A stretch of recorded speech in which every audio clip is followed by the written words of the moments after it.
kuna kanisa kubwa pembeni, afu jamaa anakamatia watu waingie kanisani. Umeona bwana, nikaona ngoja niingie huko. Kweli mimi nikaingia mle. Baada ya kuingia pale, kaa pale, nikawa nasikiliza. Kweli brother, kuniangalia unaweza kusema huyu mtu ana akili timamu, yani nimebadilika, yani nimekuwa kama kwanza yani muonekano wangu umebadilika, yani kama mtu fulani ambaye kachanganyikiwa.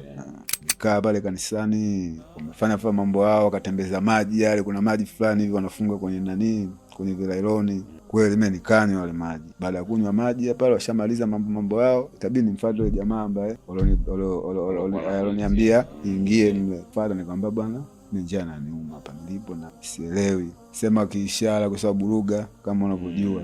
Kweli jamaa yule akanipeleka dukani, akanunulia mkate mmoja mdogo tu hivi, akaniambia mimi sina kingine cha kukusaidia zaidi ya mkate. Kweli mimi nimechukua ule mkate, kala, nikanatembea huko natafuna tena naondoka.